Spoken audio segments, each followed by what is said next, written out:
ಎಲ್ಲರಿಗೂ ನಮಸ್ಕಾರ ಮತ್ತು ಮೆಕ್ಯಾನಿಕಲ್ ಮೋಟಾರ್ ವೆಹಿಕಲ್ ನ ಈ ಮಾಡ್ಯೂಲ್ಗೆ ಸ್ವಾಗತ. ಇಂದಿನ ವಿಡಿಯೋದಲ್ಲಿ oil pressure control cable play adjustments, shift lever switch, throttle position sensor, speed sensor ಮತ್ತು automatic transmission wiring harness coupler ಅನ್ನು ಪರಿಶೀಲಿಸೋಣ. ಈ ವಿಡಿಯೋದ ಅಂತ್ಯದ ವೇಳೆಗೆ ನೀವು ಕಲಿಯುವುದೇನೆಂದರೆ oil pressure control cable play ಅನ್ನು ಸರಿಹೊಂದಿಸುವುದು, ಶಿಫ್ಟ್ ಲಿವರ್ ಸ್ವಿಚ್ ಅನ್ನು ಪರಿಶೀಲಿಸುವುದು, throttle position sensor, speed sensor ಅನ್ನು ಪರಿಶೀಲಿಸುವುದು ಮತ್ತು automatic transmission wiring harness coupler ಅನ್ನು ಪರಿಶೀಲಿಸುವುದು. ಈ ಅಭ್ಯಾಸವನ್ನು ಮಾಡಲು ಬೇಕಾದ ಉಪಕರಣಗಳು, ಯಂತ್ರೋಪಕರಣಗಳು ಮತ್ತು ಸಾಮಗ್ರಿಗಳನ್ನು ಸಂಗ್ರಹಿಸೋಣ. Trainees tool kit 1 set, box spanner set 1, Allen key set 1 set, torque wrench 1, multimeter 1, 12 watt battery 1, light motor vehicle 1, cleaning tray 1, lubricant 1, banian cloth 1. Oil pressure control cable play ಅನ್ನು ಸರಿಹೊಂದಿಸುವುದು. ವಾಹನವನ್ನು ಸಮತಟ್ಟಾದ ಮೇಲ್ಮೈಯಲ್ಲಿ ಪಾರ್ಕ್ ಮಾಡಲಾಗಿದೆ ಮತ್ತು ಪಾರ್ಕಿಂಗ್ ಬ್ರೇಕ್ ಅನ್ನು ಅಳವಡಿಸಲಾಗಿದೆ ಎಂದು ಖಚಿತಪಡಿಸಿಕೊಳ್ಳಿ. ಆಯಿಲ್ ಪ್ರೆಷರ್ ಕಂಟ್ರೋಲ್ ಕೇಬಲ್ ನಲ್ಲಿ ಕರೆಂಟ್ ಪ್ಲೇ ಅನ್ನು ಅಳೆಯಿರಿ. ಟ್ರಾನ್ಸ್ಮಿಷನ್ ನಲ್ಲಿ ತೊಡಗಿಸಿಕೊಳ್ಳುವ ಮೊದಲು ಕೇಬಲ್ ಚಲಿಸಬಹುದಾದ ದೂರವನ್ನು ನಿರ್ಧರಿಸಲು ಟೇಪ್ ಅಳತೆ ಅಥವಾ ರೂಲರ್ ಬಳಸಿ. ಕೇಬಲ್ ಅಡ್ಜಸ್ಟ್ಮೆಂಟ್ ನಟ್ ಅಥವಾ ಕ್ಲ್ಯಾಂಪ್ ಹೊಂದಿದ್ದರೆ ಅದನ್ನು ಸಡಿಲಗೊಳಿಸಲು ಸೂಕ್ತವಾದ ರೆಂಚ್ ಅಥವಾ ಸ್ಕ್ರೂ ಡ್ರೈವರ್ ಬಳಸಿ. ಇದು ಕೇಬಲ್ ಲೆಂತ್ ಅನ್ನು ಸರಿಹೊಂದಿಸಲು ಅನುವು ಮಾಡಿಕೊಡುತ್ತದೆ. ಸರಿಹೊಂದಿಸಿದ ನಂತರ ವಾಹನವನ್ನು ಪ್ರಾರಂಭಿಸಿ ಮತ್ತು ಟ್ರಾನ್ಸ್ಮಿಷನ್ ಆಪರೇಷನ್ ಅನ್ನು ಪರೀಕ್ಷಿಸಿ. ಸುಗಮ ಪರಿವರ್ತನೆಗಳನ್ನು ಖಚಿತಪಡಿಸಿಕೊಳ್ಳಲು ಗೇರ್ಗಳ ಮೂಲಕ ಬದಲಿಸಿ.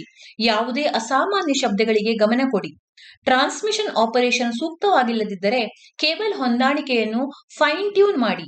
ಅಪೇಕ್ಷಿತ ಕಾರ್ಯಕ್ಷಮತೆಯನ್ನು ಸಾಧಿಸುವವರೆಗೆ ಸಣ್ಣ ಹೊಂದಾಣಿಕೆಗಳನ್ನು ಮಾಡಿ ಮತ್ತು ಮರುಪರೀಕ್ಷೆ ಮಾಡಿ. ಶಿಫ್ಟ್ ಲೆವರ್ ಸ್ವಿಚ್ ಅನ್ನು ಪರಿಶೀಲಿಸಿ. ಹಾನಿಗಾಗಿ ಪವರ್ ಚೇಂಜ್ ಮೋಡ್ ಲಿವರ್ ಸ್ಥಾನವನ್ನು ಪರಿಶೀಲಿಸಿ. Gear shift liver sensor wire ಸಂಪರ್ಕವನ್ನು ಪರಿಶೀಲಿಸಿ. ಮ್ಯಾನ್ಯುಯಲ್ ಆಪರೇಷನ್ ಆ ಮೂಲಕ ಗೇರ್ ಲೆವರ್ ಮೂವ್ಮೆಂಟ್ ಅನ್ನು ಪರಿಶೀಲಿಸಿ. ಲಿವರ್ ಪೊಸಿಷನ್ ಅನ್ನು ಆಟೋಮೆಟಿಕ್ ಟ್ರಾನ್ಸ್ಮಿಷನ್ ಗೆ ಬದಲಿಸಿ ಮತ್ತು ವಾಹನದ ಆಟೋಮೆಟಿಕ್ ಸ್ಪೀಡ್ ಅನ್ನು ಪರಿಶೀಲಿಸಿ.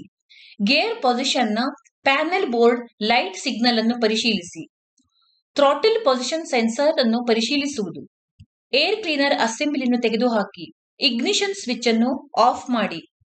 ಎಲೆಕ್ಟ್ರಿಕ್ ಥ್ರಾಟಲ್ ಬಾಡಿಯಿಂದ ಕನೆಕ್ಟರ್ ನ ಸಂಪರ್ಕ ಕಡಿತಗೊಳಿಸಿ. ಟಿಪಿ ಸೆನ್ಸರ್ ಮೇನ್ ಮತ್ತು ಸಬ್ ಔಟ್ಪುಟ್ ವೋಲ್ಟೇಜ್ ಅನ್ನು ಈ ಕೆಳಗಿನಂತೆ ಪರಿಶೀಲಿಸಿ. 3 ಹೊಸ 1.5 ವೋಲ್ಟೇಜ್ ಅನ್ನು ವ್ಯವಸ್ಥೆ ಮಾಡಿ. ವೋಲ್ಟ್ ಮೀಟರ್ ಮತ್ತು ಬ್ಯಾಟರಿಯನ್ನು ಟಿಪಿ ಸೆನ್ಸರ್ಗೆ ಸಂಪರ್ಕಿಸಿ.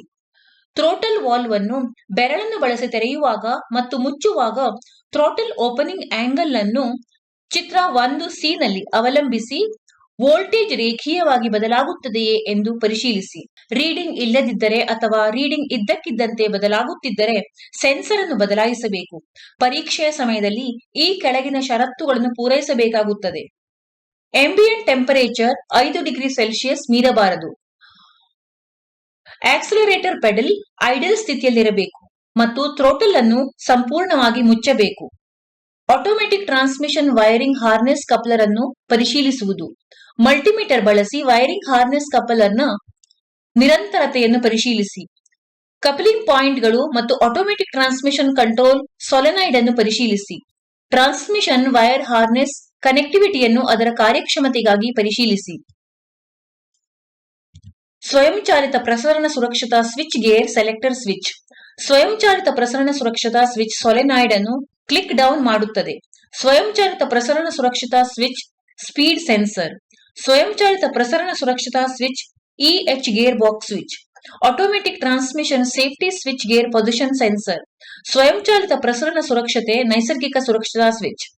ಡ್ರೈವ್ ಕ್ಲಿಕ್ ಡೌನ್ ಸ್ವಿಚ್ ಮೇಲೆ ಸ್ವಯಂಚಾಲಿತ ಪ್ರಸರಣ ಸುರಕ್ಷತೆ. ಸ್ವಯಂಚಾಲಿತ ಪ್ರಸರಣ ಸುರಕ್ಷತಾ ನಿಯಂತ್ರಣ ಸೊಲೆನಾಯ್ಡ್ ಮಾಡ್ಯೂಲ್. ಸ್ವಯಂಚಾಲಿತ ಪ್ರಸರಣ ಸುರಕ್ಷತಾ ಸ್ಥಾನ ಸೆಲೆಕ್ಟರ್ ಸ್ವಿಚ್. ಸ್ವಯಂಚಾಲಿತ ಪ್ರಸರಣ ಸುರಕ್ಷತಾ ಪಲ್ಸ್ ಜನರೇಟರ್ ಸೆನ್ಸರ್ಗಳು. ಪುನರಾವರ್ತನೆ. ಈ ವಿಡಿಯೋದಲ್ಲಿ ನಾವು ಚರ್ಚಿಸಿದ್ದೇನೆಂದರೆ oil pressure control cable play ಅನ್ನು ಸರಿಹೊಂದಿಸುವುದು, ಶಿಫ್ಟ್ ಲಿವರ್ ಸ್ವಿಚ್ ಅನ್ನು ಪರಿಶೀಲಿಸುವುದು, throttle position sensor, speed sensor ಪರಿಶೀಲಿಸುವುದು ಮತ್ತು automatic transmission wiring harness coupler ಅನ್ನು ಪರಿಶೀಲಿಸುವುದು. ಈ ಸೆಷನ್ ಬಗ್ಗೆ ನಿಮಗೆ ಸ್ಪಷ್ಟವಾದ ತಿಳುವಳಿಕೆ ಇದೆ ಎಂದು ನಾವು ಭಾವಿಸುತ್ತೇವೆ. ಎಲ್ಲರಿಗೂ ಧನ್ಯವಾದಗಳು ಮತ್ತು ಮುಂದಿನ ವಿಡಿಯೋದಲ್ಲಿ ನಿಮ್ಮನ್ನು ನೋಡೋಣ.